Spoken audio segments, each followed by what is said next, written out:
Bonjour à tous et bienvenue sur le Vaillant pour cette nouvelle vidéo. Aujourd'hui on continue sur le thème coréen. On va revenir sur une voiture que j'ai déjà filmée. Mais avant toute chose, n'hésitez pas à vous abonner, à liker, à partager. Et moi je vous laisse sur l'essai et la présentation de la Hyundai i30N Fastback. Donc on se retrouve avec un modèle que vous connaissez déjà si vous êtes abonné à la chaîne, qui est la Hyundai i30N Fastback. Aujourd'hui on a un modèle qui est modifié par rapport à celui de la dernière fois, celui de Valentin qui est plus ou moins d'origine. Celle-ci est déjà un peu plus avancée en termes de modification.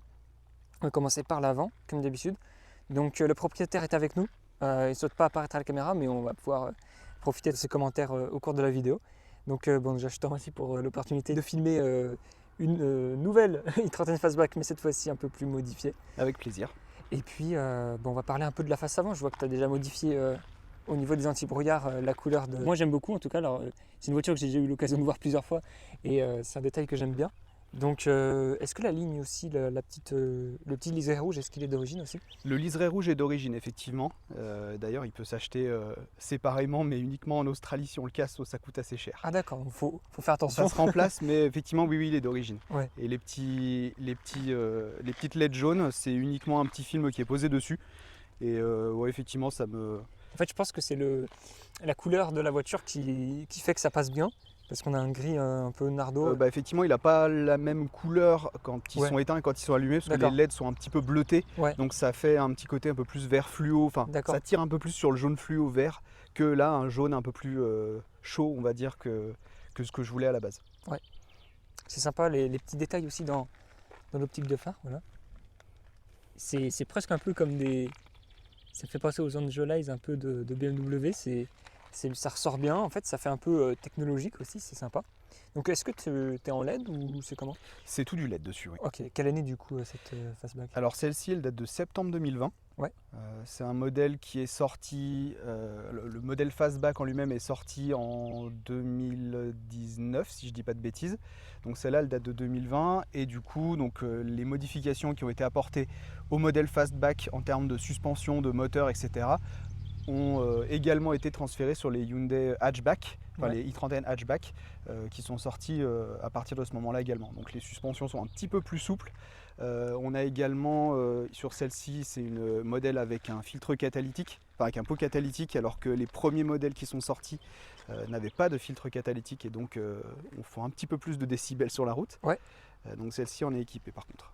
Et toi, donc, tu es sur quoi comme... donc, on peut parler des pneus, des freins et des jantes, parce que là, pour le coup, les jantes ne sont pas d'origine, on voit, hein, c'est des Sparco. Est-ce que tu peux nous dire un peu qu'est-ce que tu as choisi comme monte, comme frein? Alors au niveau des jantes, c'est pas moi qui les choisis, je l'ai acheté comme ça. J'ai eu de la chance, j'avais pas les jantes d'origine que je trouvais pas spécialement jolies. Elles lui vont très bien, les Ouais, Sparco. c'est un petit peu le coup de cœur que j'ai eu sur ces jantes. Donc c'est des Sparco Gara en 19 pouces, en 8,5 de large si je dis pas de bêtises. Au niveau de la monte de pneus, c'est une monte d'origine, donc 235 35 19. T'es en Continental, ouais. En Continental Sport Contact 7 qui sont sortis il y a un an et demi, Ouais. quelque chose comme ça. Là ils arrivent en fin de vie parce que j'ai fait plusieurs fois de la piste avec et Ouais. du coup ils commencent à être un peu... On pourra reparler de ça au niveau comportement routier tout à l'heure. Ouais. Ils sont un petit peu usés, donc voilà, là je pense que ce sera leur dernière saison. Je remonte en circuit d'ici quelques semaines. Donc je pense que ce sera leur dernière participation. Et puis logo après, N là qui est sympa sur l'étrier. Toujours, ouais.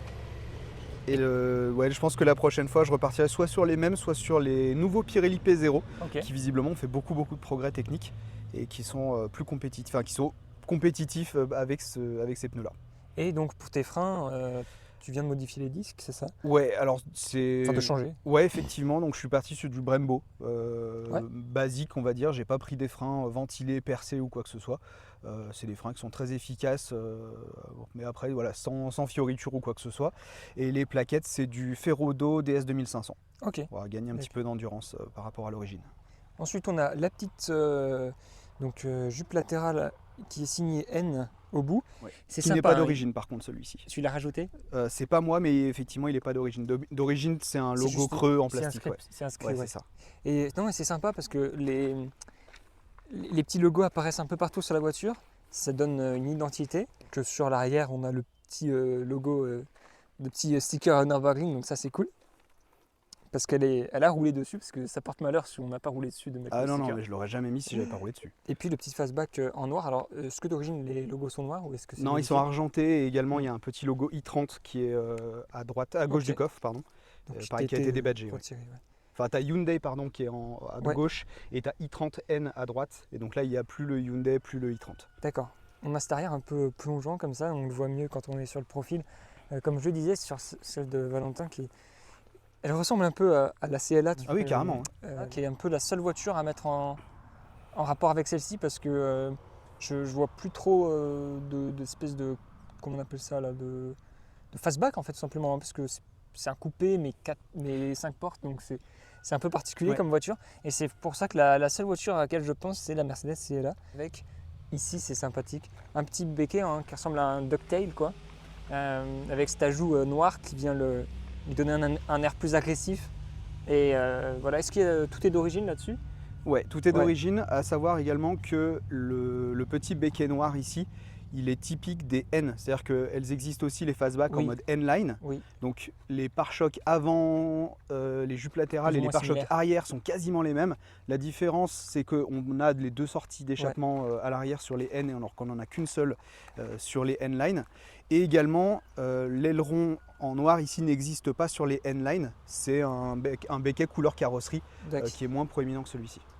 Et puis, est-ce que l'échappement est d'origine, puisqu'on en a parlé? Oui, entièrement. D'accord. Donc échappement à valve, on a une valve sur l'échappement droit Ouais. qui va effectivement nous permettre, on le verra tout à l'heure au niveau des modes de conduite, de libérer un petit peu plus la sonorité du moteur. On a ouvert le bloc moteur pour admirer le cœur de la bête. Et là, bon, il y a un vrai truc. Je crois que j'en ai pas encore vu d'aussi gros. Si je mets ma main par-dessus, en espérant que le focus, grand amateur de la chaîne, fasse son boulot, et ben c'est gros comme une tête, hein. Bon, ça prend pas, voilà, tout le tube n'est pas de cette taille-là. Mais du coup, tu as modifié, donc on le voit au niveau des durites de Hitforge, comme le filtre. Explique-moi un peu ce que tu as voulu faire en termes de modification, mais on le voit déjà que c'est pas d'origine. Alors globalement, l'idée et le projet pour la voiture, c'est pas spécialement de faire un concours de puissance, parce que globalement sur une traction, ça sert à rien de mettre 350 chevaux parce que tu n'auras pas la puissance, enfin tu n'auras pas de quoi le passer au sol. Ou tu dois faire Une autre prépa en plus non, derrière. tu dois faire un vrai truc comme Ford pour que ça passe au sol sur la RS. Voilà, donc du coup là c'était pas le but. Le but c'est de. Alors c'est un moteur qui est quand même relativement fiable de base. Ouais. C'est un 2 litres turbo, On peut rappeler les 275 specs chevaux. vite fait, ouais. Ouais, bien sûr. 275 Donc chevaux. 2 litres turbo, 4 cylindres, 275 chevaux sur le papier. On a bien pour les 4 cylindres. Ouais. Alors petit fun fact, c'est un bloc moteur qui est commun avec la Mitsubishi Lancer Evo 10. Alors pas tout le bloc, Ouais, je crois que c'est le je bas savais moteur. pas ça, moi. Ouais, c'est le bas moteur qui, il me semble, hein, si je dis pas de bêtises, qui est commun avec la Lancer. Donc le reste, effectivement, est Ah ouais, propre non. à Hyundai, a Donc, été développé par Hyundai. Donc 2 litres, non, Ouais, 2 litres turbo, TGDI du coup. C'est ça. Ah ouais, c'est incroyable. En fait, tu m'apprends un truc. Donc Et, c'est vraiment la toute base du moteur. ouais. Après tout le reste, effectivement, Ah, est franchement, propriétaire c'est avec Hyundai. Juste ça rend mythique le bloc. Et du coup, non, le but c'est d'avoir une voiture déjà qui respire un peu mieux, qui reste polyvalente, fiable. On y reviendra tout à l'heure. En fait, c'est une voiture qui est, de toute façon, comme ce que tu avais dit avec Valentin, On c'est pourra une parler voiture des qui est- valeurs de Hyundai. Ouais, N, ouais. c'est une voiture qui est ultra polyvalente, qui permet à la fois de partir en vacances, de traverser la France et effectivement d'aller taper des chronos sur le NURB Voilà. en se faisant plaisir en toute sécurité. Et donc l'idée, c'est d'avoir une voiture qui est un peu plus fiabilisée, qui respire un peu mieux et qui est un petit peu débridée au niveau moteur, on va dire, en enlevant les contraintes d'air chaud, etc. Et du coup, la prochaine étape, je pense que ce sera de changer l'intercooleur qui a tendance un petit peu à chauffer. Ok. Voilà, et à faire en sorte qu'il y ait un peu trop d'air chaud dans le moteur. Là, tu as voulu Mais, amener plus d'air, on va dire, au niveau du turbo. Ouais, c'est ça, c'est ça. Tu peux nous montrer un petit peu pour. Donc en gros, si tu veux, ce que tu me disais tout à l'heure, c'est que tu as voulu que ce soit le même diamètre jusqu'à arriver dans le turbo, c'est ça? En gros, ouais, c'est ça. L'admission de base sur Forge, c'est ce tuyau-là et une durite qui vient se greffer sur le coude de turbo d'origine. Ouais. Le coude de turbo d'origine qui est quand même petit par rapport à celui qui est ici. Et là du coup la durite qui est actuellement installée, ce coude de turbo, donc qui va jusqu'au bout, qui va jusqu'à l'entrée du turbo, et qui permet de garder un diamètre maximal jusqu'au turbo vraiment, et d'éviter d'avoir des pertes à ce niveau là. Mais encore une fois c'est le début. L'avantage c'est que ça fait un bruit sympa, on l'entendra peut-être tout à l'heure en vidéo, ça fait un petit qui est, tu gagnes un poil de puissance, agréable. Non, un peu. Je saurais pas dire en vrai, de toute façon, même si léger. je gagne 3 chevaux, oui, non, tu le verras pas. Peut-être même pas le cas, mais voilà, ça fait moins d'1%, ça se sent absolument pas. Mais ça fait un petit bruit sympa à l'accélération, c'est toujours cool. C'est vrai que d'origine, la boîte à air vient se greffer directement sur cette petite écope là, parce qu'en fait l'air il arrive il arrive sur le filtre à air directement par l'écope qui est ici. Ok. Donc il vient arriver directement sur le filtre à air. Avec le contre-jour on le verra moins, mais mais en gros c'est une écope qui vient se piocher ici à l'avant et qui vient rediriger l'air ici.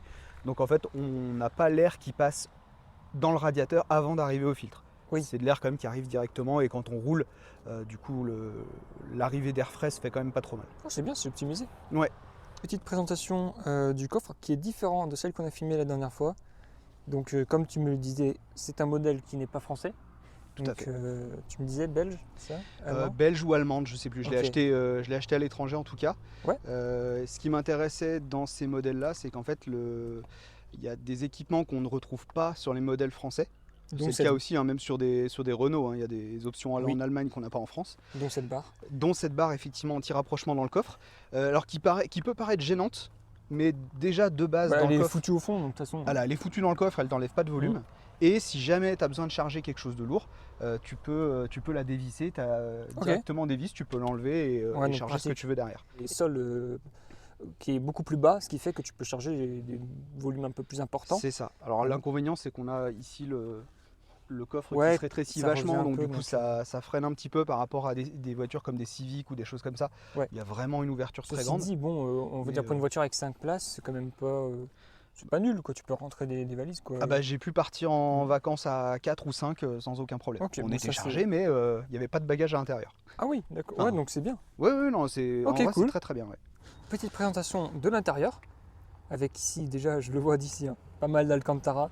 Donc déjà, on a la sellerie, donc cuir Alcantara avec surpiqûre rouge. Et puis, donc, des petites surpiqûres, logo N. Le volant, donc Alcantara surpiqué également. On a les petits contours de bouche d'aération en rouge, et ça c'est spécifique au Fastback, tu me dis si je me trompe. C'est ça, tout à fait. Et je précise que le volant n'est pas d'origine non plus. Enfin, l'Alcantara n'est pas d'origine. Juste le pourtour était en cuir normalement. D'accord. Et donc on le voit aussi au niveau de la planche de bord. Vous le voyez, Alcantara. Voilà, c'est assez cool. Et puis les compteurs juste ici. Donc badge N. Et puis ensuite on a là-bas tout ce qui va être au niveau de l'instrumentation numérique. Et donc on pourra le montrer tout à l'heure, peut-être au niveau de la partie route.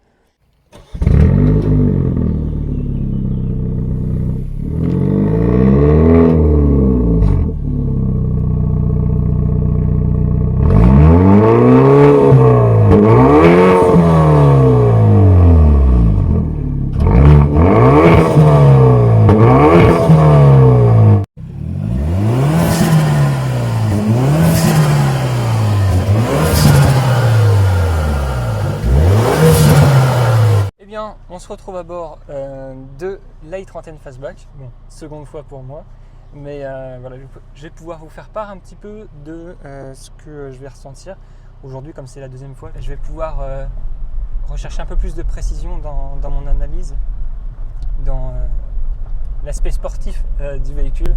Donc là on part directement en mode sport custom, avec des suspensions moins fermes, une voiture un peu plus adaptée au relief capricieux de nos routes. Comme je l'avais déjà dit, voiture moderne, voiture facile à prendre en main. Donc je te remercie de me laisser le volant pour cet essai.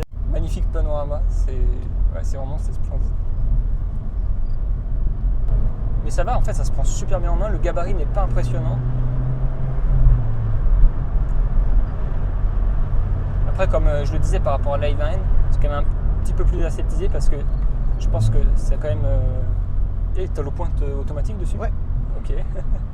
Et comme je le disais, c'est quand même plus aseptisé, c'est plus adapté, je pense quand même, dans l'état d'esprit général à une utilisation un peu plus routière, donc c'est normal. Mais là, je prends encore un peu mes marques pour retrouver un peu mon aisance à bord de ce véhicule.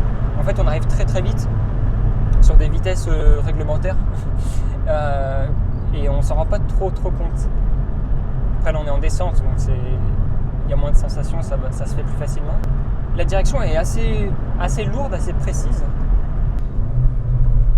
Moi qui ai l'habitude de faire les timbres pointe tout seul, aujourd'hui je suis au chômage. Alors vraiment, là on a une super vue, c'est incroyable. Et les freins, bon, ils sont neufs, hein. Ouais. Tu les touches à peine, tout de suite il y a le mordant. Et c'est marrant parce que tu sens aussi l'arrière. La voiture est assez communicative. Ouais. C'est agréable et la direction très précise, même là, ce qui est agréable parce que en montagne, souvent, quand vous roulez tranquille, c'est assez déstabilisant. En tout cas, je parle pour moi, parce que quand vous êtes en train de rouler avec du rythme, toute votre attention est portée sur à quel moment vous allez changer de vitesse, sur votre trajectoire, etc. Quand vous roulez tranquille, vous êtes plus mou, et la voiture aussi. Or là, c'est pas du tout le cas, parce que la voiture, bon, là je suis en mode sport évidemment, mais tout en roulant tranquillement, elle est ultra précise et c'est agréable. Je n'ai pas besoin de faire des gros coups de volant pour l'emmener. Point de détail au niveau de la direction, il y a deux petits trucs intéressants. C'est que via les différents modes de conduite, elle se raffermit. Ouais. C'est-à-dire que quand on est en mode normal, on sent qu'elle est beaucoup plus souple, beaucoup plus facile à tourner. Et plus on va dans les modes sport, plus elle est dure. Et on a un mode custom qui nous permet de personnaliser cette dureté de direction, qui nous permet aussi de personnaliser les suspensions, le talon pointe, etc. Il y a tout un paquet de choses. Et également en termes de direction, c'est une voiture qui a un rayon de braquage qui est entre guillemets pas terrible pour la ville, parce que contrairement à la plupart des voitures qui ont globalement un tour et demi à peu près de chaque côté du volant à gauche à droite, celle-ci n'a qu'un tour. Donc en fait, de bout à bout, on a 2 tours de volant grand maximum. C'est une voiture de course. Du coup, c'était effectivement le but de la rendre plus communicative et plus directe dans les changements de trajectoire, effectivement. La charge est agréable parce qu'il y a le son là qui vient un peu agrémenter l'expérience. C'est génial. C'est ce que je pourrais reprocher aux voitures récentes qui manquent de sensations, qui manquent de connectivité avec les éléments, qui font beaucoup de boulot elles-mêmes. Là, c'est moins le cas parce qu'on est bien connecté. Évidemment, c'est une modification, mais la voiture s'y prête. Donc, on peut dire, on peut louer Hyundai pour cet effort. Et aussi, même sans parler seulement de la charge au turbo, mais même juste au niveau de la sensation, que ce soit à la pédale, c'est-à-dire que je mets un coup de gaz, c'est bon, je sens la traction qui se met en marche. Pareil au niveau de la direction, comme je l'ai mentionné juste avant. C'est une voiture qui malgré sa taille, parce qu'il faut quand même le dire, c'est pas une toute petite voiture, reste quand même maniable, assez directe dans son dialogue en fait avec le conducteur.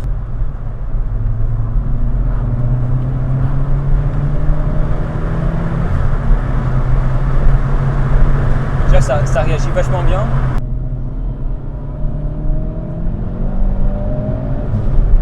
On a le shift light aussi qui est intéressant. Ouais. Qui se voit très bien même sur circuit d'ailleurs. Il est pas...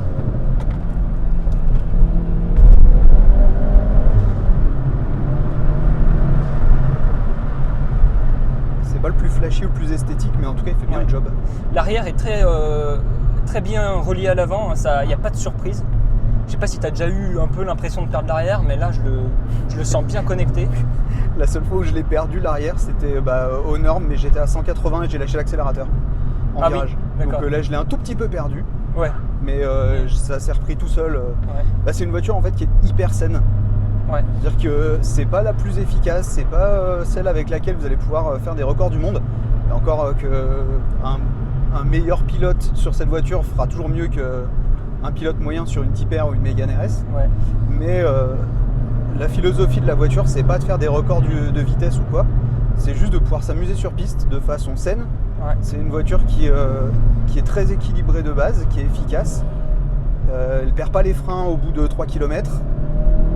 Ni l'accélération, c'est pas une Tesla, on fait pas 10 km et après il n'y a plus de patates. C'est génial la déflagration à l'arrière. Là. On s'en lasse pas non plus. C'est génial, tu peux mettre gaz très tôt en fait. Ouais. C'est hyper. Le différentiel. C'est ce qui m'avait marqué avec celle de Valentin.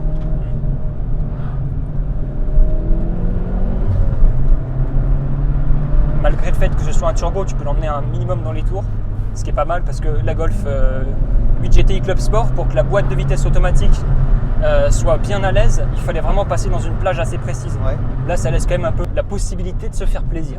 Alors sur celle-ci, j'avais pas forcément le choix de faire manuel ou automatique. Ouais. Sur la version d'après, le restylage qui a eu lieu en 2021 et qui n'a pas été vendu en France du tout, Ouais. on a la possibilité d'avoir une boîte DCT 8 rapports qui est très efficace aussi pour être déjà montée dans une. Mais vu que c'est pour moi avant tout une voiture plaisir, le plaisir il passe aussi par la boîte manuelle. Ouais.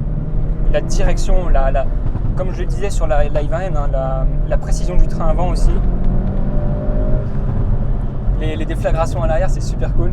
On sent qu'elles sont pas tout près parce qu'il Ouais. y a quand même les places arrière, le coffre, cette espèce de malle plongeante, mais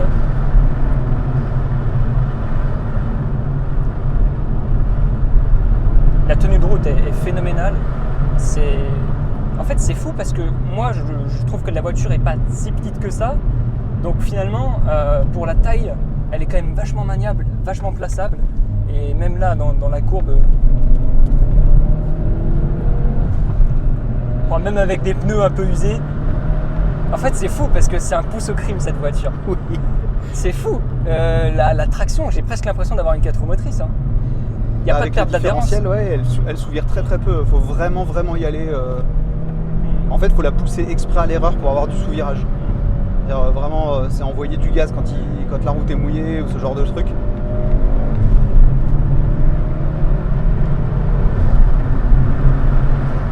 Ouais, Sinon, c'est pas du tout ridicule en termes d'accélération Non. pure et dure. Hein. Je pense que là, même les Allemandes qui sont assez expertes dans le domaine seront peut-être un peu au-dessus, mais en termes de sensations, il n'y a pas besoin de plus pour réjouir le cœur Ah non, d'un c'est ça, passionné. Là. c'est ça. Et on en parlait tout à l'heure, la philosophie de la marque N, Ouais. c'est axé autour de 3 choses. C'est une sportive du quotidien, c'est-à-dire qui est utilisable au quotidien.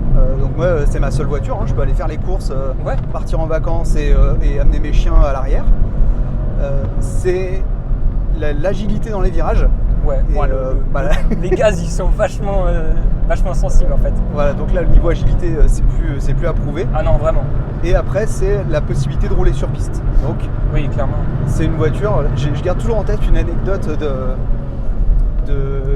je sais plus quelle chaîne YouTube qui justement voulait faire un épisode sur le NURB. Ils avaient loué une Honda Civic Type R, les FK8, et en fait ils ont fait 2 tours de NURB, la voiture était en surchauffe, Ouais. donc ils ont dû arrêter le tournage, ils sont retournés à la boîte de location qui leur a filé des i30N et ils ont pu tourner toute la journée avec sans Ouais. aucun souci de refroidissement. Et d'ailleurs il y a ce qu'on appelle le Hyundai Driving Experience qui est au Nürburgring, que je vous surconseille d'ailleurs. C'est les plus petits tarifs pour faire des tours en voiture avec un pilote pro, en passager, enfin vous en Ouais. passager. Et eux ils tournent avec des voitures complètement d'origine. Les seules choses qui sont pas d'origine, je crois que c'est les plaquettes de frein, parce qu'ils tournent quand même beaucoup et c'est des plaquettes un peu plus endurantes.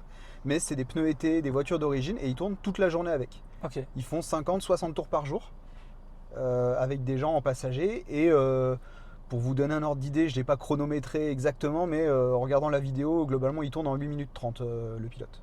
C'est bien, c'est pas mal. C'est plutôt voilà. pas mal. Ouais. Et encore, on est 3 dans la voiture.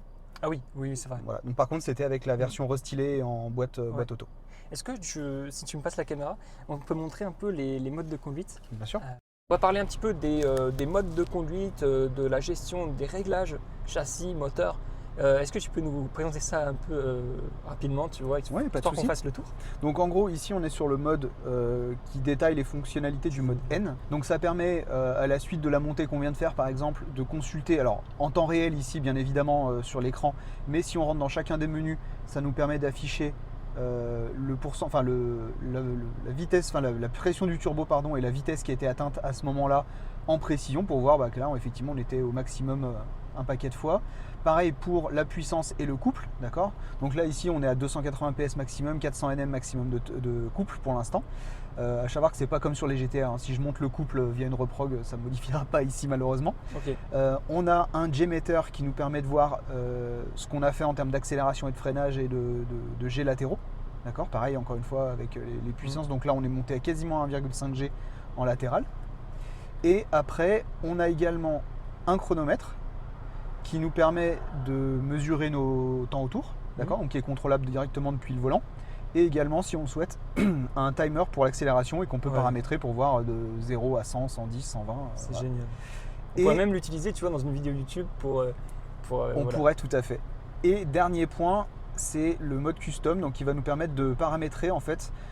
Si tu veux bien regarder sur cet écran-là, en fait, on a le mode N et le mode custom. Ouais. Et ce mode custom, en fait, on va pouvoir le paramétrer entièrement ici. Donc, on va pouvoir sur le moteur modifier la réponse de l'accélérateur. On va pouvoir modifier le talon pointe automatique. Donc là, ce qu'on disait, il est de plus en plus agressif ou même off si on préfère. Avec un petit détail. Donc moi, j'ai l'écran en anglais, hein, mais bien sûr, c'est traduit. Ouais. Donc là, ça nous permet d'avoir à chaque fois une description pour une conduite sportive, pour voilà, etc. Il y a pas mal de choses. Le différentiel. Ouais. Alors, comme je dis. Voilà, pour info, il était en mode normal là pour la montée. Ça, c'est incroyable parce que c'est tellement nécessaire pour la maniabilité, surtout sur une traction, quoi, pour passer la puissance au sol. Et c'est ça, à chaque fois que je teste une Hyundai N, à chaque fois le train avant me fait parler tout seul. Et là aussi, je voulais noter les graphismes, la recherche du détail. En fait, ça peut même vous apprendre à comment fonctionne la mécanique, juste en regardant les visuels. C'est très quali, très fluide et surtout une réponse très qualitative, je trouve, à la concurrence. Et là, on peut le noter, hein, les mêmes canules qu'à l'arrière.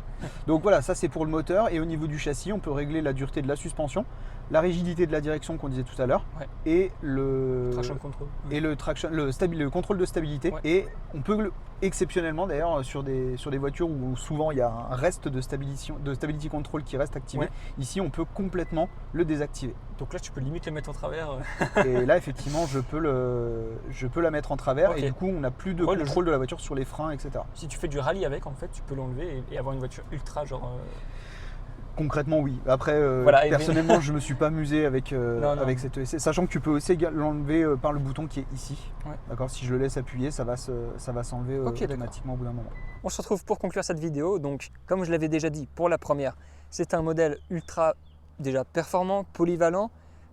Les sensations sont présentes et ça, c'est intéressant pour une voiture récente. Aussi, globalement, hein, on a pu noter le train avant qui assume totalement la puissance. Même dans les virages, on peut mettre gaz en grand dans des virages, c'est impressionnant. Ensuite, on a déjà la boîte qui est assez courte, assez directe, c'est agréable à mener. Ce qu'on ressent dans le volant est assez communicatif. On a l'arrière et l'avant qui sont vachement connectés. C'est pas surprenant en fait, c'est une voiture qui est assez longue. On voit l'empattement, on voit la longueur de la voiture, on se dit attention, est-ce que l'arrière va être un peu libre et tout. Alors, on peut gérer ça avec l'ordinateur de bord, mais dans la configuration, on va dire, adaptée à une utilisation sur route, dans ce cadre précis, eh bien, c'est une voiture ultra performante dans le sens où on peut la maîtriser certainement une fois qu'on la possède, et quand on vient de la découvrir, on n'est pas trop intimidé, on arrive à la prendre en main, on arrive à l'exploiter un minimum.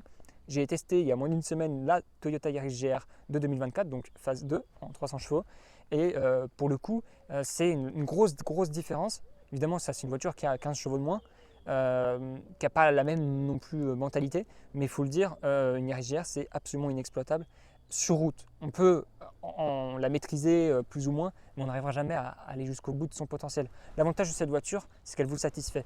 Elle vous met moins de gap entre ses capacités et vous, votre utilisation routière. Même si évidemment sur route, on recommande absolument le respect de chacun, de la loi, et puis ça se permet de bien se passer, pas d'accident, et de profiter de sa voiture dans de bonnes conditions. Donc moi je vous remercie pour votre visionnage. Je remercie particulièrement le propriétaire qui se retrouve en train de tenir la caméra. J'espère que vous avez apprécié cette vidéo. Moi je vous dis à très vite sur le studio Vaillant. N'hésitez pas à vous abonner, à liker, à partager, et puis surtout, portez-vous bien.